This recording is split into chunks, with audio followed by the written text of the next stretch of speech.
রিশরা তদন্তে বিধাননগর পুলিশ। আজ সকালে বিধাননগর দক্ষিণ থানার পুলিশের একটি দল রিশরা বাঙুর পার্কে শতদ্রুর বাড়িতে আসে। মহিলা পুলিশ কর্মী সহ 5 জন আধিকারিক রিশরা থানার পুলিশের সহযোগিতায় শতদ্রুর বাড়িতে ঢোকে। 3 তলা বাড়িতে সুইমিং পুল, ফুটবল মাঠ সবটাই আছে। গত 13 ডিসেম্বর যুব ভারতীতে মেসির সহিত তাণ্ডবে ভাঙচুরের পর শতদ্রুকে গ্রেপ্তার করে বিধাননগর পুলিশ। শতদ্রুর বিরুদ্ধে অভিযোগ আয়োজন সংস্থা হিসেবে যুব ভারতীতে বিশৃঙ্খলার দায় তার। ইতিমধ্যে এই ঘটনায় পদক্ষেপ করেছে রাজ্য সরকার।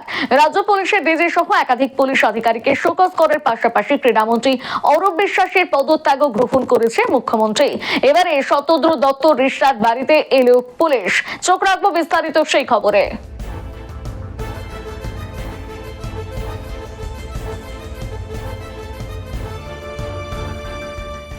বলতে পারবো না দাদা। কখন থেকে দেখছেন গাড়িগুলো? আমি তো কাজে এসে কাজে লেগে গেছি। হ্যাঁ, আমি 9টার সময় এলাম। হ্যাঁ হ্যাঁ, এসে কাজে লেগে গেছি। হ্যাঁ, এই গাড়িটাই আজকেই দেখছি এখন।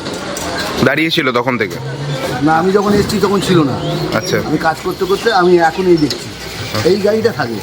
আচ্ছা, কিছু জানেন কোথায় এসেছে না এসেছে? না না, আমি কোন্নগর থাকি, তো আমি এদিকে থাকি না। আচ্ছা, আমি কোন্নগর সেই কালীবাড়ি ওখানে থাকি। কার এসেছে কিছু জানা আছে?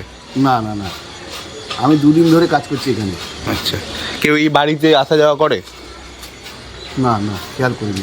আরো ভালো ভালো খবর দেখতে সাবস্ক্রাইব করুন বাংলা হান্টের ইউটিউব চ্যানেল। বাংলা হান্টের আরো খবর দেখতে নজর রাখুন। বাংলা খবর মানেই বাংলা হান্ট।